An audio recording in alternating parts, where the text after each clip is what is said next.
Good evening, everybody, and welcome to the Grolier. Before we begin, we request that you take out your telephones and silence them. So if everyone could please take out your telephone and silence them. We have a wonderful reading tonight, and we are pleased to welcome the longtime friend of the Grolier, the wonderful poet, Martha Collins. Let's give Martha a round of applause.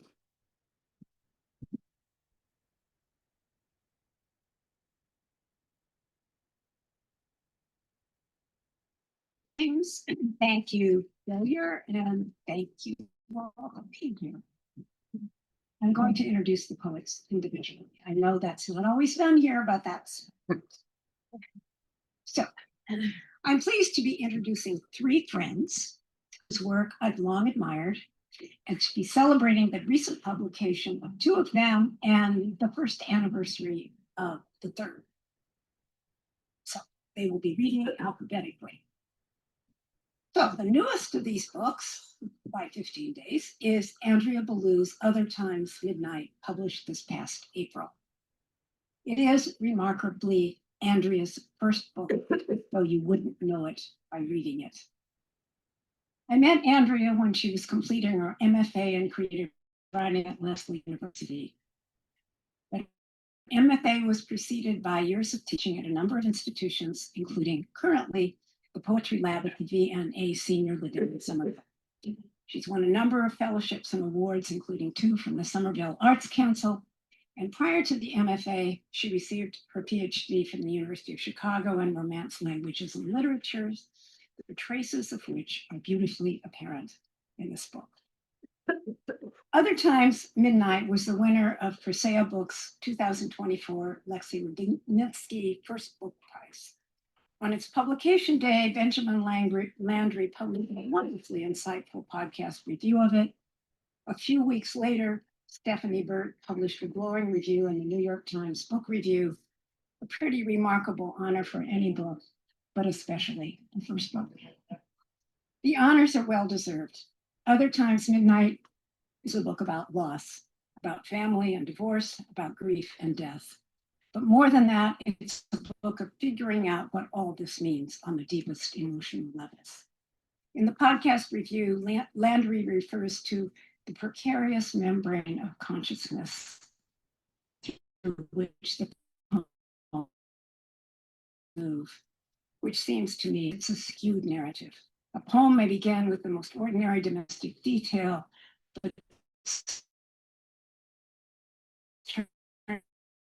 into something wonderfully surreal. The poems repeat, rearrange, and transform lines. They fuse domestic detail with disjointed mythology and scripture. They enter into dialogue with other voices, including that of a wooden duck. They omit connectives and bend their spare language almost to the breaking point.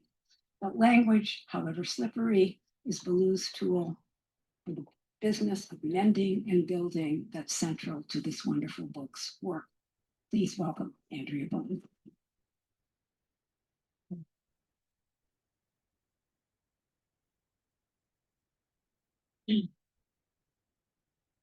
Thank you, Martha. Thank you, James, earlier, and everybody here. It's so great. I love this space. It's the best space in the world to read. Can you hear me? I'm okay. Yeah, thanks. Yeah, I hate timing with this phone. It makes me nervous, but I will. Okay, so I'm going to start with the first poem in the book called Family Business. Everyone in my house has a ripped face. My job is to reupholster them. I use matches, needles, coat hangers, whatever gets the job done. I don't enjoy this work. It is difficult. Everyone has a hat and a foil-lined bed full of rocks. Also, I have a doll. I keep her in a walled garden. She wears a metal bowl on her head. Long ago, she stopped thinking and sits alone under a silvery tree. The ship docks over there in a separate corner. We all go on the ship. We rip our faces. We wash up on the beach. Every day we play this game. It's called house, or sometimes we don't name it.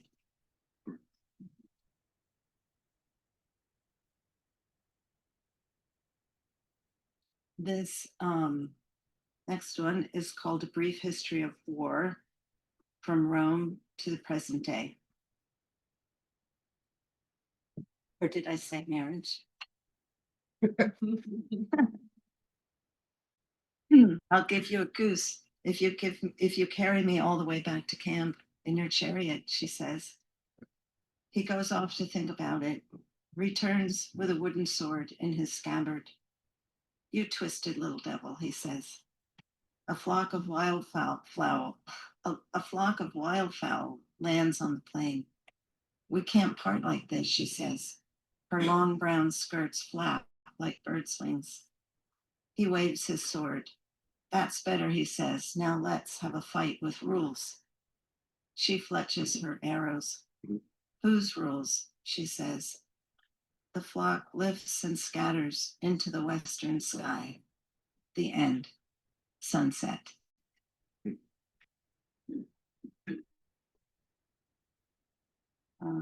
This next one is also kind of a family poem, but it's really about what you cannot unsay once you've said. There's a few italics, so when I go like this, it means someone else is speaking. Remorse is a place made of little boxes of sound. On the baby's 5th day, critical aortic stenosis, bicuspid valve, surgeon says. Open heart, blindness, brain damage, 50-50 chance. Of what? I say. From inside the box, I say, maybe it would be better to begin again. No, wait, better to die first and begin again. Wait, say, better for this baby to die and you and I begin again. I cannot close this sorry box, can never unsay it. Long time, no sound, only breathing. Start running, running, running. Out the narrow gate, back to the boat I came on. Iron body, iron box, my habitat, my death door. See my bare foot step into a boat, as if there were no landscape. Keep going, cries the family. I calculate my losses. Gone the stone house, gone the sheltering wood, small family also gone. No one calls from the forest. The door bangs open, shut. Low tide again. I wrap twig fingers over my eyes, practice dying. How closely this child resembles time. She has a voice with 3 layers of hair, has a voice like a long, thin wire. In a boat on a yellow sea, rain falls from a cloudless sky. My finger traces the 6-inch scar down her chest. Scar says, be quiet now. Stones drop one by one into the water. All the apples I've ever eaten, I keep in a green metal box next to my bed, like dolls. Each one has a name. Where are you? They say. We have nothing to eat. Don't worry, I say. I would never let you starve.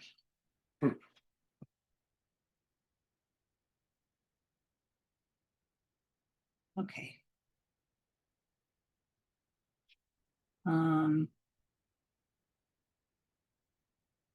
Okay, this one is called Love Inside the Snow Globe. Every day we drive early to the airport with a white chicken in the back seat. It takes all day to get there. I drop you off and you fly somewhere icy. On the way home, my brother drives while I hold the chicken in the back seat. We wait at the intersection close to home. Intersect, says my brother, means to cut asunder, cut off one field from another. I hold the chicken tight. I pluck her feathers and paste them all over myself. The chicken and I are white carpet and snow. We are two crystals. You know, I have two brothers and they both asked me, so which one is the one that fits the film?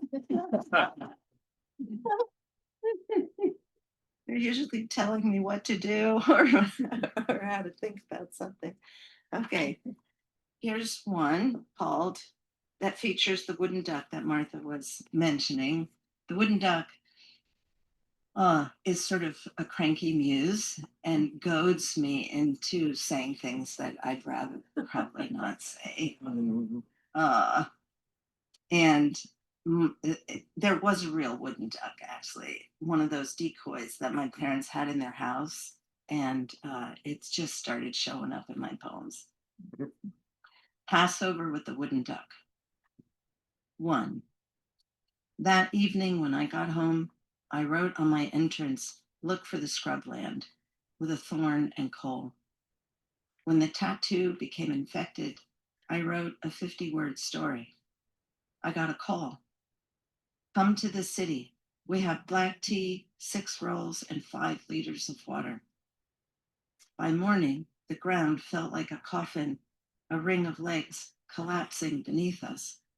Some of us wanted to think of our God. I sought out a relative at a military-sponsored destination. It was a tough day. 2. Next day, beautiful, something new. On Harvest Avenue, I spent the night in the back of a transport truck watching the soccer games. I was frighteningly thin. The country was frighteningly thin, like a small grocery store. After a few months, Mother comes to inspect the camp, says, what you're doing is evil, behaving thuggishly. The country is a giant suitcase collapsing, its legs collapsing beneath it. I put my belongings down on the train beside me. Fans were scattered across the seats. It was a hot day. I was not allowed to leave early. 3. We were just crawling along, fighting for independence. Think about it, says Mother. We think about it. I think about it, about what she says. I think about everything she says. 4. Here comes the wooden duck clapping his beak, wooden wings. He's like a slingshot somehow. I doubt he will be civil. Into my cell, the light is coming from a small, high window. I want to play with the duck, invent a game. Today, he is serious, turns up his bill at a spread of solitaire. I offer him lentil soup for breakfast, black tea, 6 rolls, 5 liters of water. What he wants is a blanket. 5. Today, not good. I'm in trouble for stealing water.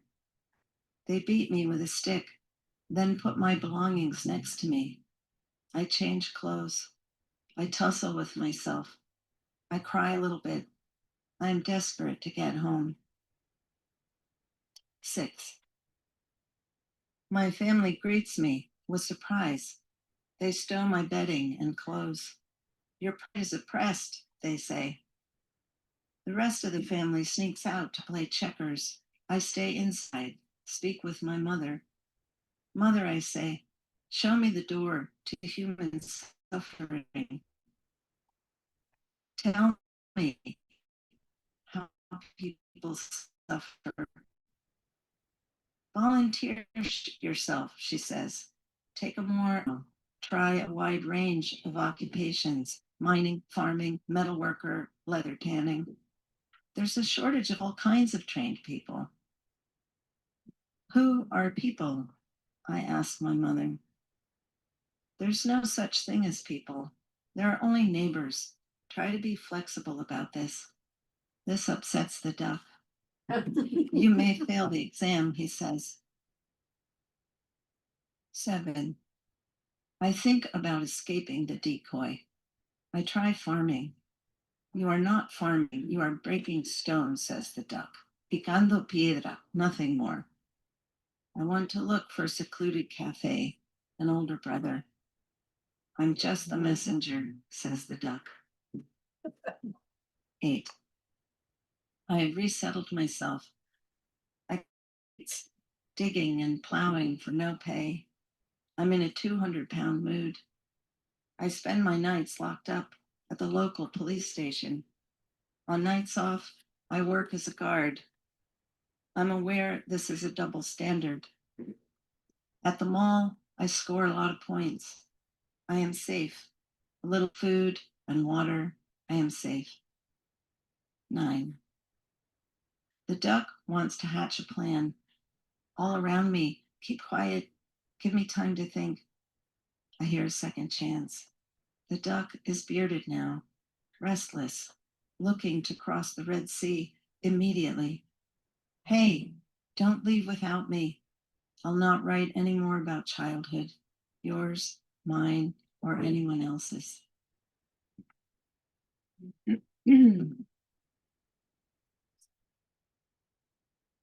Okay. Let's see. I'm going to read this one. Was inspired by my youngest son, who's now 24. When he was very tiny, he had and still has some really excellent questions. Jack wonders why we call Friday good.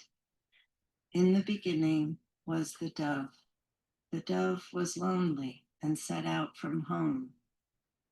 Watch the lost dove fly out through the open door of heaven, descend through the dark bone of space, and hover over the water.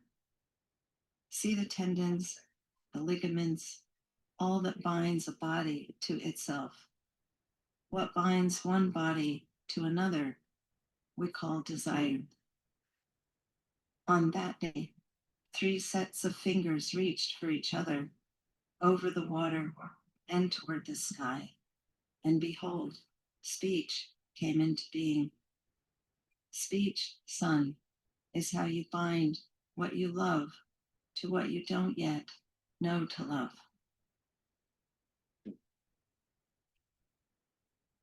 Okay, I have one more.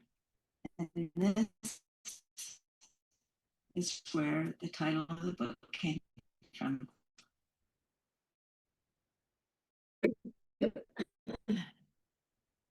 Sometimes winter, sometimes midnight. Its belly is not so bitter, is handcrafted. My own belly lights and crackles. Death, if I can persuade myself, is a great thought.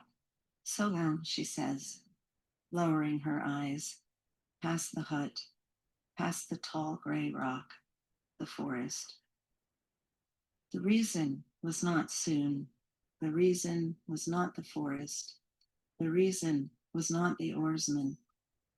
It is not so hard to imagine. The reason is I saw myself crackle and weep by the edge of the stream. That bitter day, that tall gray rock. Rejoice, she says, lowering her eyes. Death, lowering now its own belly, has no great thoughts. Other times, light. Other times, rejoice.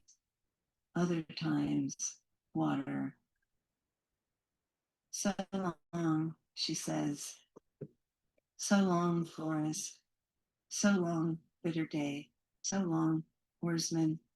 In the mouth of midnight, My story is brittle, delicate, beautiful, not so. Other times, maybe. Soon it'll be midnight. Soon it will be beautiful. Thank you.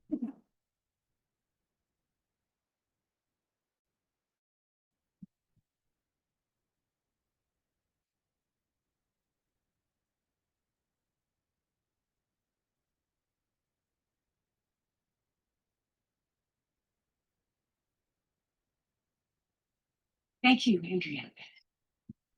Okay. Okay, James. We're good. I met Patrick Donnelly over 10 years ago when I read at Smith College, one of several institutions where he's taught. But I really got to know him at the Frost Place in New Hampshire when we were both teaching there. He is now the program director for the Frost Place, where, justified from being there, he's doing an exquisite job.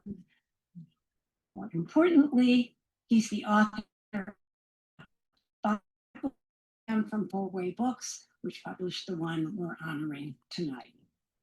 Patrick also translates classical Japanese poetry and drama with his spouse, Stephen D. Miller.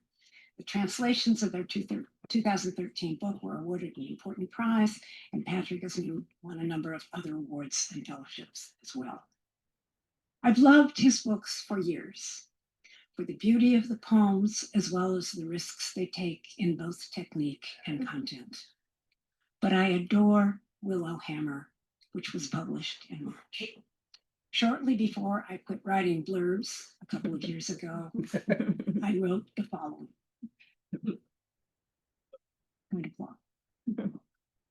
Heartbreaking, gorgeous, seamless, smart.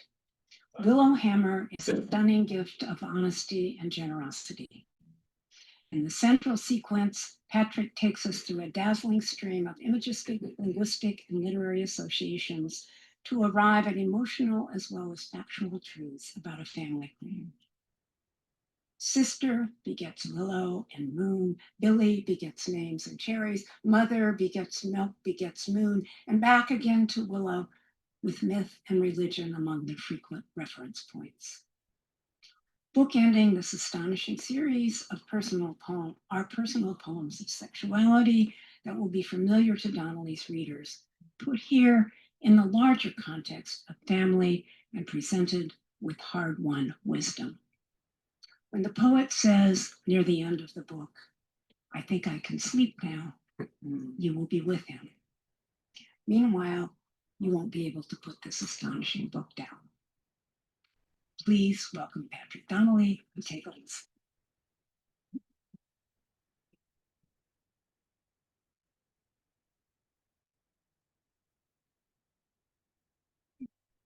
We raise our tray tables to the.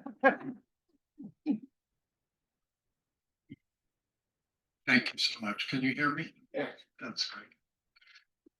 Martha, thank you so much for inviting me to be part of this group. I admire you more than I can say, and I am grateful to you more than I can say. Thank you. At the center of this book is a poem sequence about a crime that one of my family members committed. The speaker of the sequence is an ex-Catholic seminarian, a stand-in for me, who doesn't really want to think about this crime, so he tries to disappear into etymology and Latin poetry, Ovid, Catullus, Horace. But this doesn't work because their poems are quite full of this very specific crime. The sequence is called Scenes from Latin Poetry, and I'll read from that. I tend not to say anything between my poems, and I kind of this as a log for myself. So I'll see you on the other side, and we may need a drink. Willow flower. You know how you can know some things but forget you know until it's time to remember? Mom met her third husband, Billy, when she was a teacher helping convicts get their GEDs, and he was incarcerated at that prison. When he was paroled, they wed in the backyard with the petunias, planted their trough, as they said, while I sang a song, lyrics from the Song of Solomon. A garden enclosed is my sister, a spring shut up, a fountain sealed. And then Mom brought this Billy person into the house with my act, who at 14 was as a willow in flower.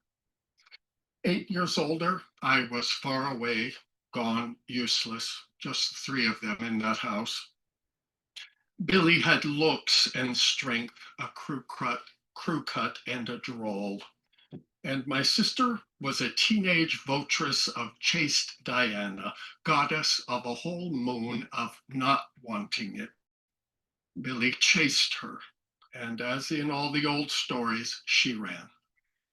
Oh, swear not by the moon, the inconstant moon. But my sister was constant. She constantly didn't want his goat breath on her neck. She'd rather die, and after that she would try several times. Later, Billy said it didn't happen, a thing the gods always say, and Mom said, my sister should have run faster or changed into a tree. Later, Mom said she never said this, would never say such a thing, said they were both drinking, said she didn't know, said about herself that she was a terrible, terrible mother, inviting us to contradict her. My sister didn't tell me for 20 years. I didn't know. That year I had been at a seminary, for fuck's sake, chaste votary of pale Jesus, while my sister ran away, lived on the street. And I didn't know, didn't hear when Mom and Billy broke up. And when he went back for holding up the Circle K, was in a marble chapel and studying Latin. Mihi multavasia mea bella poella, translating Catullus for it. Da, imperative case, commanded the girl to give him hundreds of kisses. So many, a bewildered to shake everyone into confusion. No jealous person could touch him because no one would ever know the true number. After 40 years, having excluded the word rape from a certain poem, I asked myself, do I know anyone who has been raped? It took me a moment. Billy, a boy's name, like Billy the Kid, diminutive of William, Germanic, meaning helmet of desire. The word Billy in Urdu means pussy, pussycat, shaft, and preventer. People want to forget that the names of God include the delay, the subduer, the compeller, the distresser, constrictor, humiliator, abaser, avenger, the taker of life. Baby, I've seen angels drive the wind. The Tale of Murasaki. Genji had been away for an undetermined while. But one night when Murasaki's mom was cashiering at the truck stop, 7 to 11, Genji came back to the house where Murasaki was alone. He peered through the blinds, circling the house, pounding on the doors and windows, howling, I only married your mother to get sex with you. Certain he'd break in, Murasaki fled out the back and hid in the scented hollow of a juniper until Genji reached in and pulled her out by her hair. Juniper, from Latin, is compounded from roots meaning to create and youth, evergreen. The tree's tiny fleshy cones, crushed and mixed with alcohol, will cause a fetus to abort. A correspondence. The Tyra Empress leapt into the sea after putting her warming stone and inkstone inside her kimono. Using a rake, the enemy pulled her out of the water by her hair. I gripped my sister and brushed her hair hard on a certain day when we were alone. Mom would leave the hospital. When she returned to the house, when the key turned in the door, every hair on our heads would be perfect, numbered, known. When my sister and I talk now, it's to compare what we can't remember. For instance, each other. Where was the other in the house all those years? Where was she on the day, etc.? Where was I when? Where was everyone? Could the poem be in English? I remember a poet friend asking in response to one of my obscurities. But consider, this speaker may be trying to cajole the reader to ask what kind of person, in what state of mind, retreats from English, or rather blurts some English out, then runs away, unable to stay in a relationship with other people's pain in the vulgar language common to them all. This is because there's a monkish room beckoning to him from the 12th century, where he might talk to himself about various things he's read. There, the light is latticed, and after he's read the poem in Provençal, he might close his eyes and rest. Don't pretend your comforts are more defensible. Don't pretend your weakness is easier to forgive. Billy's tattoos. Naked girl in a martini glass, a peacock covering some older obscenity, clipper ship in full sail, cherries, biceps, shin, chest, ass. He walked around in his boxers a lot. When my sister was 14, Mom told her sex with Billy was the best of her life.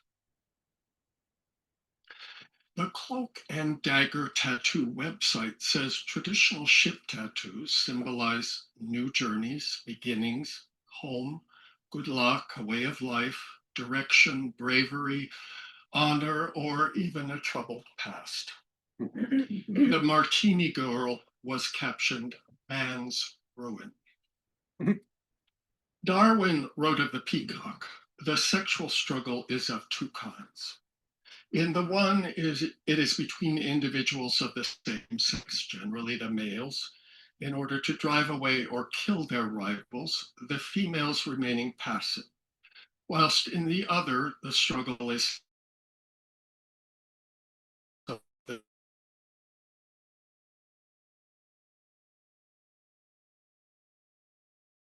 opposite sex, generally the females, carries on his ass.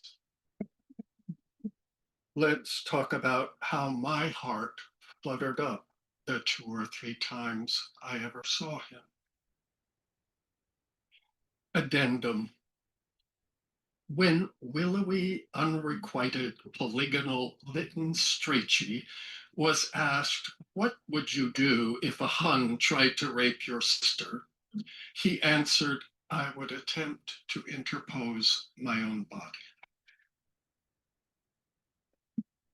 I tried Google, but the specific crimes of anyone incarcerated before the 1990s are hidden from my cursor. I'd have to travel to the archive, sit in a dark room with a microfiche. Billy Chester Hall, 0 results. Show yourself, you devil. Show yourself. Every night before bed, the monks at Gethsemane Abbey in Kentucky turned to face a stained glass window showing the Virgin Mary shooting milk from her breast into the mouth of St. Bernard. The word metaphor comes from Greek and Proto-Indo-European roots, meaning over, across, plus to carry, and also to bear children. And then the monks sang at her, Monstrate esse matrem, show yourself to be a mother, imperative case. A command not to prove virginity. Mary was already famous as a hortus conclusus, a garden enclosed, but maternity. But how does a person prove they're a mother? If you think about it, St. Bernard must have opened his mouth.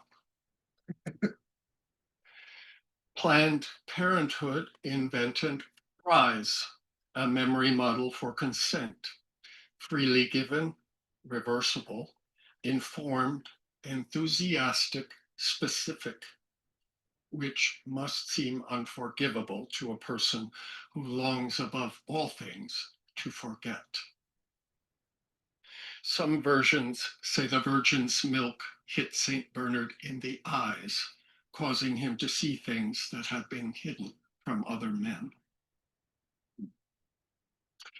I didn't consent to wanting to look, so monster, don't show yourself.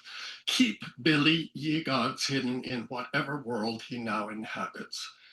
Because what kind of dangerous would he still be if I found him? To me, I mean. In life, he had a gun.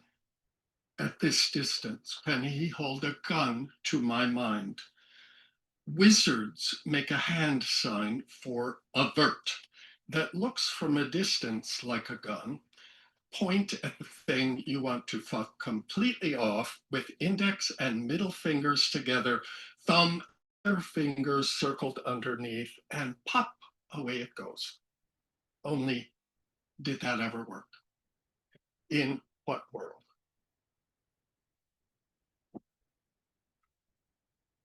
How did you prove harmlessness? It's possible there's still a violent smear of Billy's atoms somewhere on the world. If I were a wizard, would it be better to bind him or disperse him?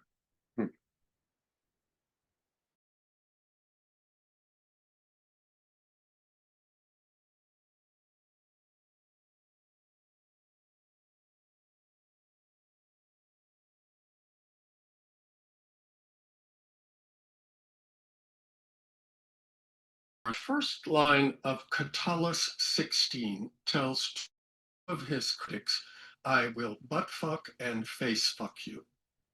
Lines 2 through 13 lay out a detailed argument, which concludes, I will butt fuck and face fuck you. My husband said, I don't believe you. When I showed him proof, he said, this is not how it did to begin the day.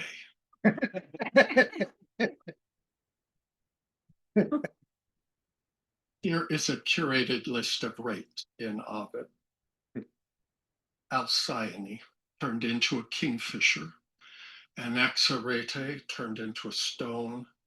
Arethusa turned into a lake. Callisto turned into a bear, then some stars. Cyane dissolved into a pool of tears. Daphne turned into a tree. Dryope, a tree. Io, a cow. Leucothoe, Nyctimene, syrinx. Frankincense, hoot owl. Hollow reeds that rattle in the wind. Rattle, tittle, tattle when people are trying to rest. Why dredge up the past? For once, can't we just have some peace and quiet?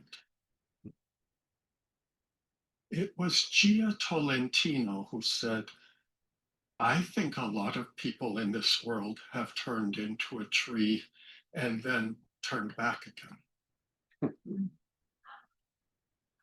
Palindrome. Finally, like and unlike that girl who begged any elemental that would listen to thicken her body so the god wouldn't chase her anymore. Every day this year, my body grew grosser and more rank. No god will ever wear what I leave in his hair. In his hair, no God will ever wear what I leave. My body every day this year grew grosser and more rank. So the God wouldn't chase her anymore, her body thickened. Any elemental would have listened when that girl begged, like and unlike, finally. I just want to show you this last poem of this sequence on the page. I know you can't really see it, but I had the English poem that I wrote back translated into Latin by a Latin scholar. And it's actually a Latin poem in meter and rhyme and all of that.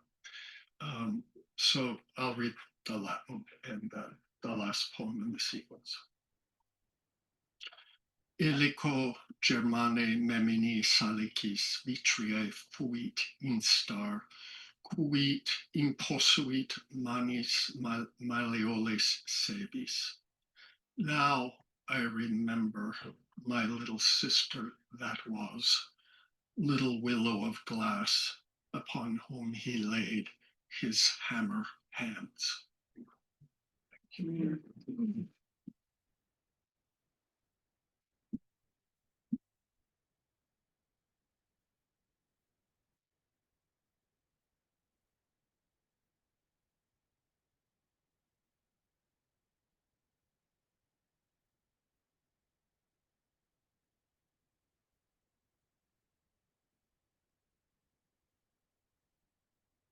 Our last poet is Charles O. Hartman, whom I've known for over 40 years, and whom, as some of you know, I've gotten to know much better in the last 5 years, which makes introducing him a little awkward, but here goes. This is more or less the first anniversary of Charles's 8th book of poetry, Downfall of the Straight Line, which was published by Aerosmith Press. His previous book was his New and Selected, and the one before that, a wonderfully unified volume called Highland, both from Asada Press. He's also published a couple of books with Wesleyan, and in 1995 published Sentences, a book-length poem with computer interventions in collaboration with Hugh Kinner. He's also published a number of important critical books, beginning with Free Verse, an essay on prosody, a groundbreaking study that I taught for years and which is now being cited and taught in classes and workshops all over the country. He's also written critical works on poetry and jazz, in jazz text, and poetry and computers, in Virtual Muse, books that reflect past and present interests, since Charles has been a jazz guitarist for some years and was a computer programmer for a while before serving as poet in residence at Connecticut College, from which he recently retired. He still lives in Connecticut, where he plays in a jazz trio, but he'll be moving to Cambridge in a few weeks. His previous books of poetry have received praise from such folks as James Merrill, Robert Creeley, Yusuf Komunyakaa, and the jazz musician Steve Swallow. Here's part of what Christopher Merrill says about Downfall of the Straight Line. Charles O. Hartman's singular grasp of musical possibilities is what makes his new collection of poems such a thrilling read. Hartman has a gift for charting the niceties of geometry wherever they may be found, in the sky, on the water, in the beloved's gestures. He writes, "Here are keys, but to what kingdom?" The answers ring out from every page of this astonishing book. Please welcome Charles Hartman to the Grolier and to Cambridge.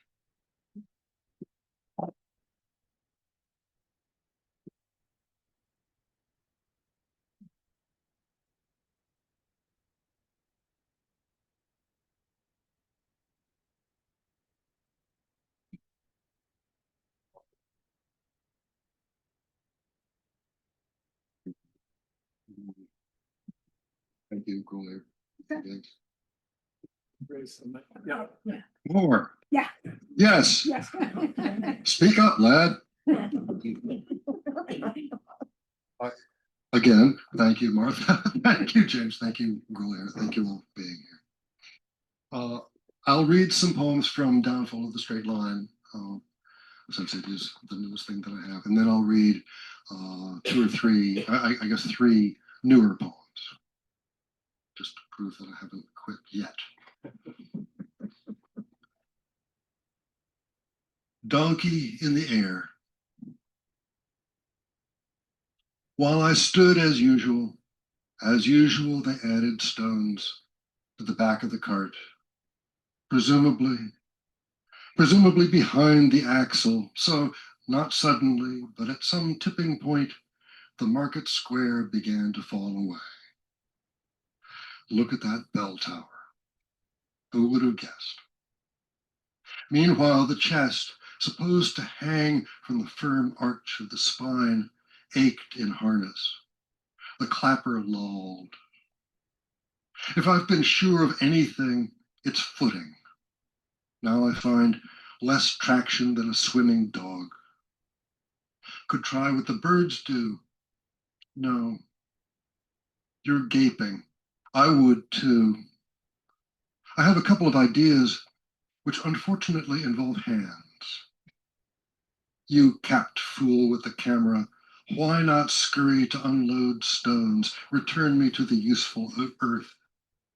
No, this is too much fun. Snap on, develop, print.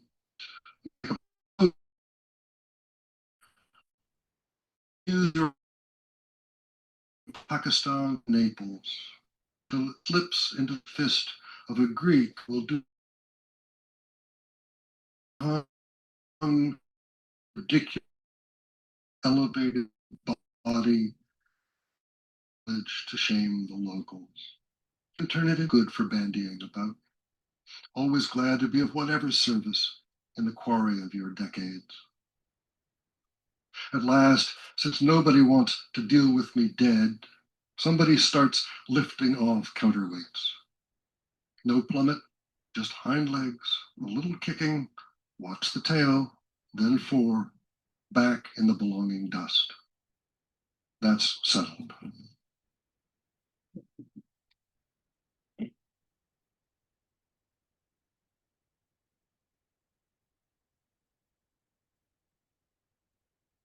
This poem is called Peripheral Vision, right? What you could just see out of the corners of your eyes when your head stays straight ahead. Peripheral vision.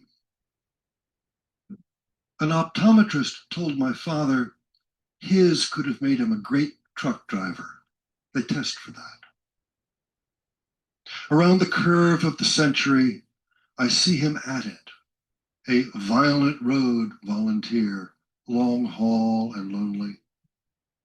I see him as peripterist, owner of an Athens corner news and news hut, vital to daily life, the neighborhood's central intelligence. A veteran among veterans, the wounded and the war widows, ensconced like a fighter pilot behind ranks of magazines and chips, bus tickets and sunglasses, books with the spines outward, goods on the outer slopes heaped at the angle of repose, the least expensive, the most visible. Hunched on the stool in his 2-meter cave, room for one, eyes on everything, manning the panopticon, watchful of wares, purchase port on the swarming street, with side slats to guard first and third base, shelves inside piled apex with condoms and cigarettes, guidebooks in the less demanded languages, everything in reach. At the back, the hatch. It must have been my father who took me to see Violent Road. My mother wouldn't have. Was it The Wages of Fear, French with subtitles, which Violent Road remade? In the age of knowledge, no way to know, no one to tell me. I see myself, son and heir, and near double in spirit, as in want of those leather blinders for a horse between shafts. Keep it focused. Keep it from being spooked. if only not to remember only I wander out here, street legal, with no commodities, footloose, or as they call it, free.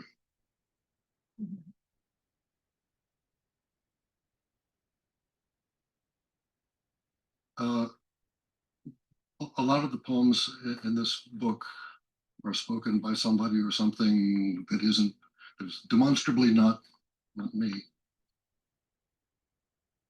This one is called The Pianos, and it has an epigraph from the Grateful Dead. All graceful instruments are known.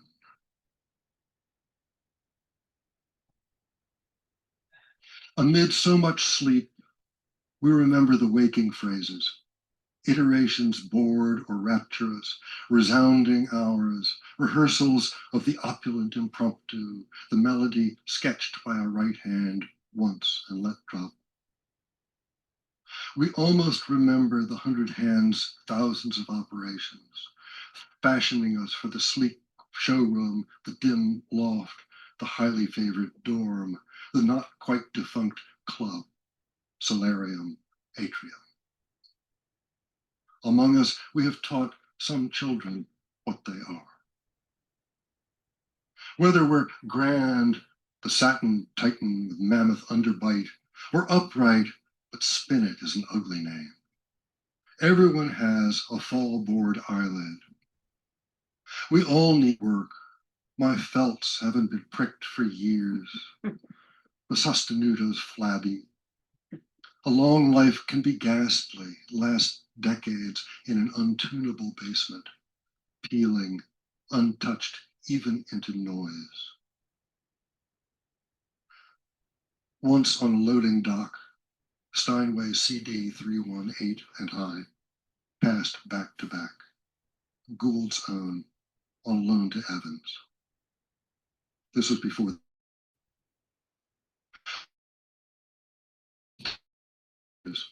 Then Peterson's, a junker by then, with a fresh coat of paint. When monks burned, everyone went dumb for a day. When I first came home under the round window, even as I heard the truck's pads and dollies tucked back in, while guys flexed shoulders for the next. On that still first morning, I answered Bach with Bach, and when at last she stood and away from me to speak to some others, I knew her heart was mine.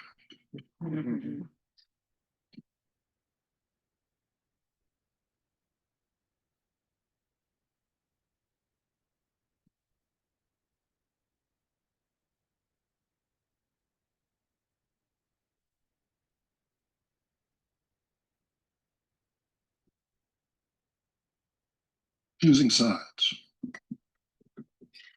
Not to go to bed.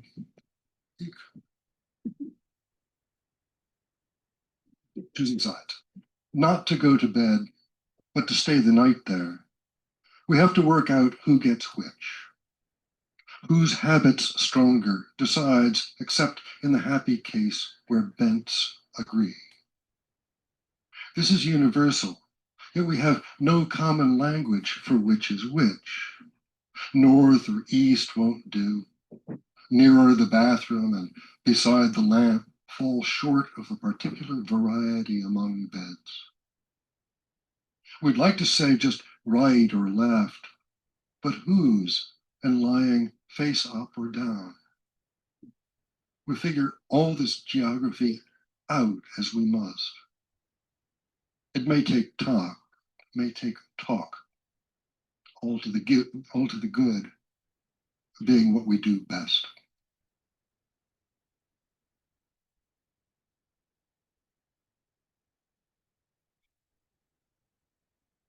Moonlight, two separate words, not a compound.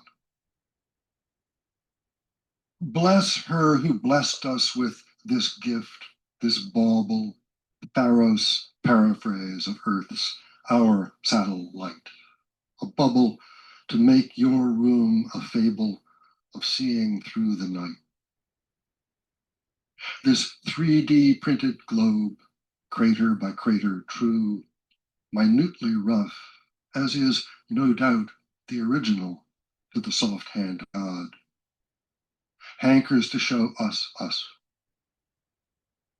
Who knew it was so light, that clinker in the sky, to rest its ounces on a wireframe cube of basswood? Who knew it had a button to switch from gold to rare blue and dim it too? We said this afternoon, looking ahead tonight, the last up turns out the moon.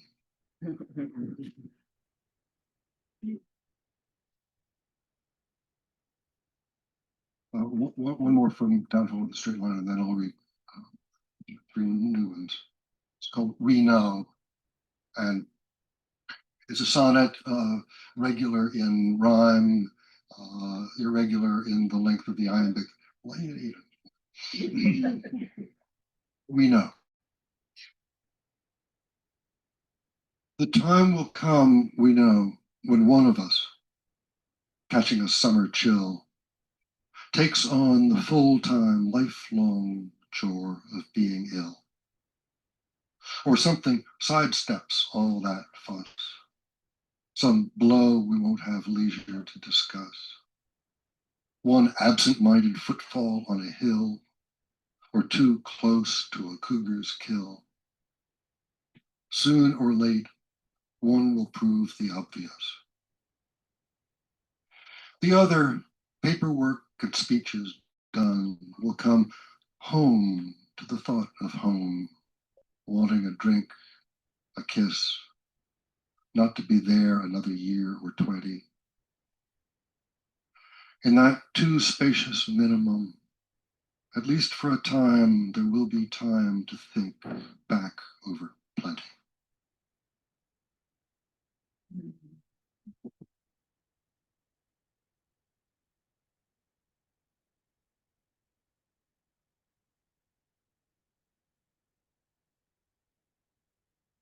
Three new ones. This one's called The Other Hedgehog. Many of you will be familiar with the figures in this poem. The Other Hedgehog. Like everyone I know who owns a clothes dryer, I have 2. They tumble each other. I just washed my sheets in preparation for her arrival. As I set out to make the bed, one pops out of a pillowcase. The other is not in the other pillowcase, not in the dryer, not anywhere on the floor. Might I have made it into the bed? Even if I believed I were that oblivious, neither eye nor hand detects a bulge big enough. Maybe we'll find it later when we get in.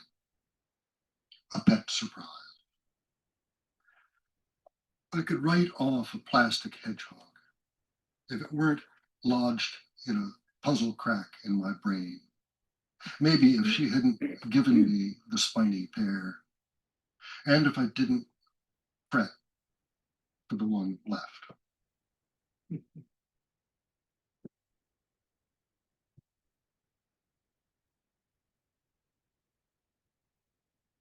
Logjam. Say I was a man who every day went out with his pipe. Try again. Logjam. Say I was a man who went out.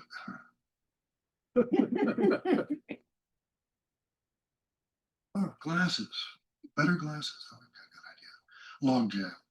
Say I was a man who every day went out with his hooked pike onto the wood and water road of the river to scout the recalcitrant culprit, laggard log lodged against other logs in that stupid urge to stay put and lock the mass into faux land that grows neither money nor trees.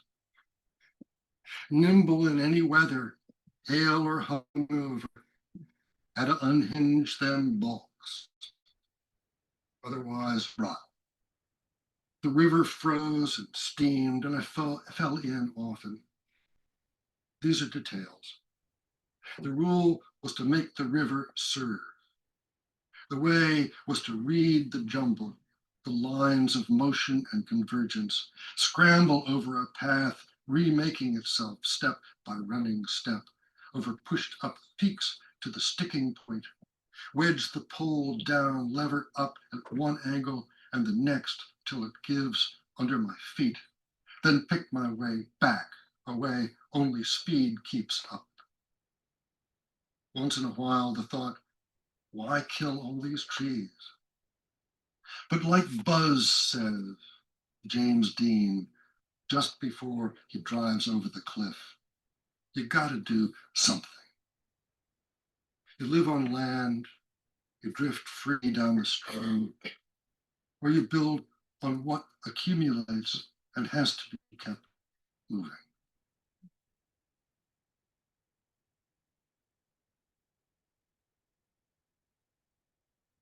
This is called Red, not the heroine of the, but the one with the button for the bird. Lear's story was trap. We mustn't say she thought this must be the only way out, but anybody could see she saw no other. People waving things at her conveyed threat, not alternatives or goodwill, or the plan made up as we confabulated, stumped as we were, knowing what she knew, though we know thirst and panic and final weariness when we see them. And we'd seen the chicks flee into the deep box in the garage. We propped open every way we knew. We sent out water, murmured our best bird talk. No matter what we saw, we heard her and their cries, or if not cries, signals of presence and maybe identity went back and forth without running any messages as far as we could tell. Until we thought to lay the box down gently on its side in front of the door she wouldn't leave and leave them to it. Thank you all.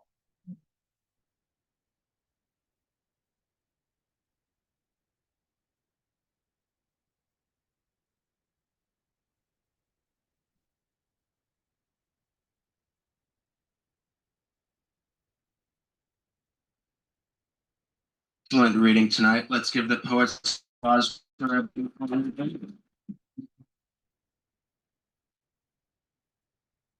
Let's give Martha Collins a round of applause for a wonderful job.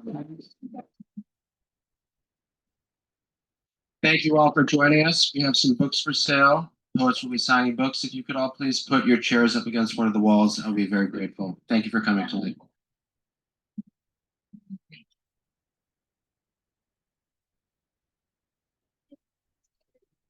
Oh, yeah.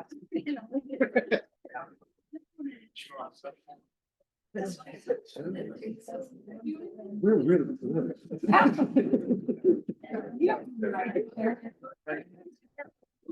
Let's get a photo of the four of you before things bounce, okay? Martha, can I get a photo with the four of you, or you want to leave?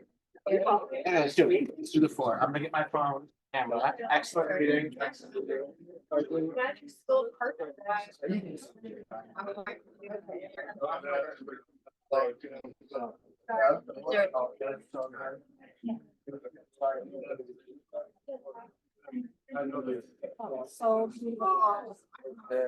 In my brain, it was not that specific.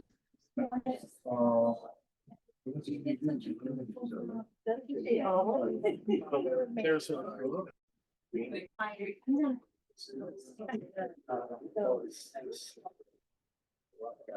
Really? Oh, really?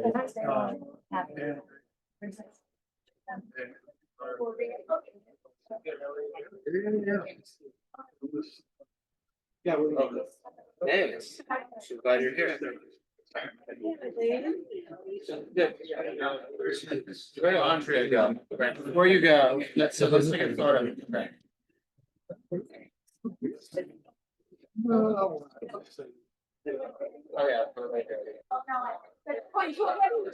Oh, Saturday. Yeah, so. What?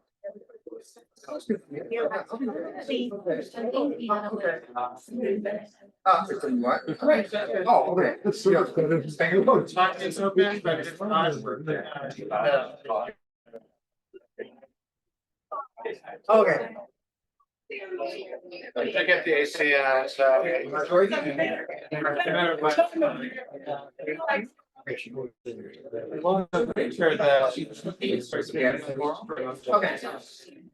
Okay.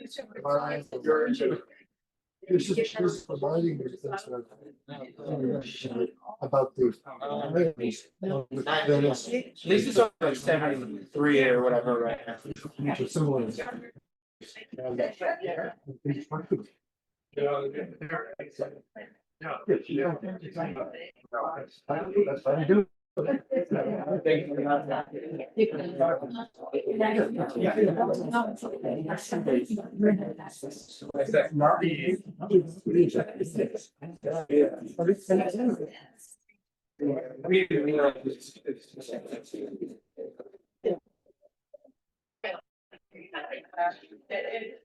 Very nice reading, thank you. Very nice reading, Mr. Hartman, thank you. Good to hear the. Weird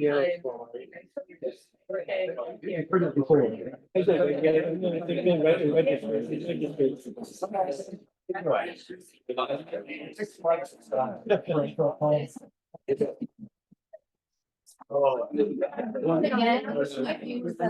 already 8 black.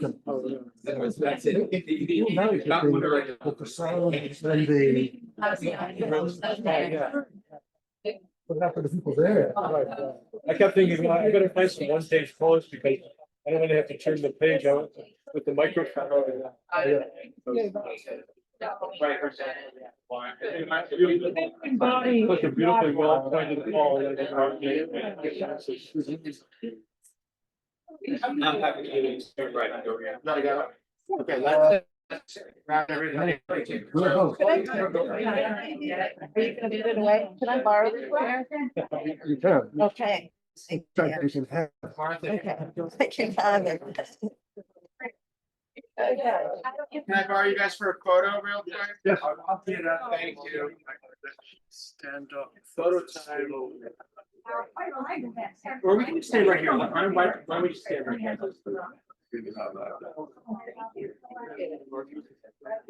I mean, how why don't we stand against this wall of books? Is that okay? Are you not?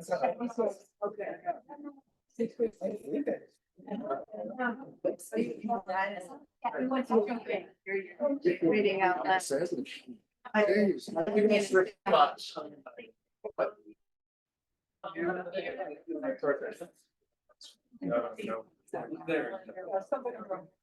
Excellent. Will you see one thoughts? Correct. Okay. And I'll say poetry. Poetry. Beautiful. Okay, I got a whole bunch. Thank you so much. Excellent. Yeah.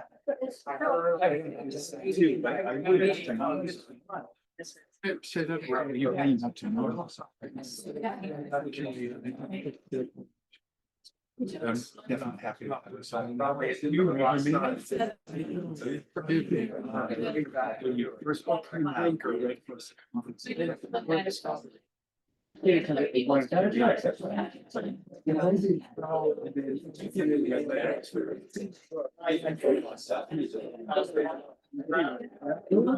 And I it's you careless. Send it where? Look to different features. This is wonderful. Thank you.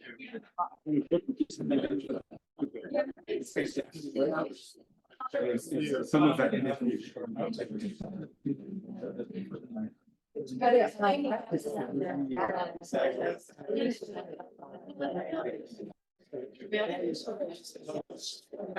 She did?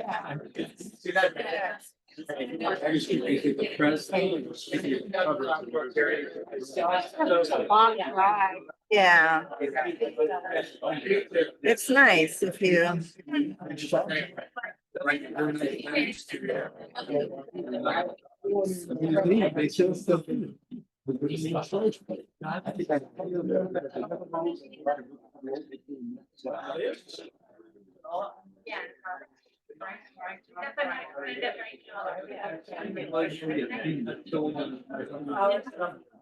Love that.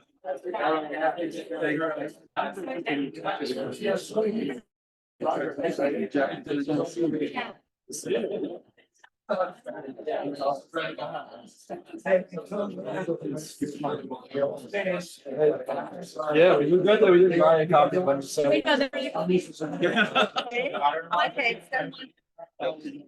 Oh, that's nice. Okay. All right, I'll do Simon first. Are we getting more? Do you want me to? Now, I said a note just from the red letter address. Assume you guys have not said it. If you want to say. We actually said it for stars and it's not gonna move. Yeah, something. What was it called? And he said, thank you, this was a very wonderful note. I'm not a poet. And that's what I'm sure a poet. What do you mean? I don't think I'm the right person. Simon. Yeah. Allison, this. Okay. Is it ALYSON? And Jason. Just okay. Okay. AL.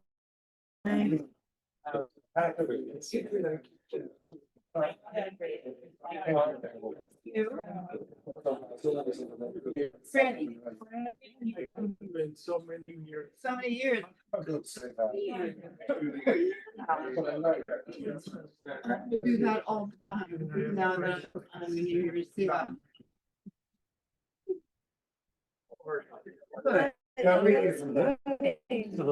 Have you been doing a lot of reading?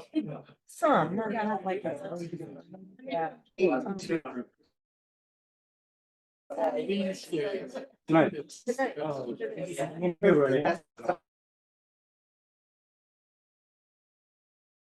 Yeah. Because they wish they could have done it once. They're in Finland. Yeah. Yeah. We're overdue to go to go. But yeah, we're overdue. So. You still want to check out.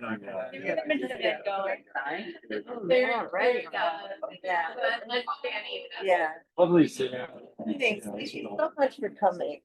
Yeah. Yeah, okay. That's fine with me. Oh, yeah.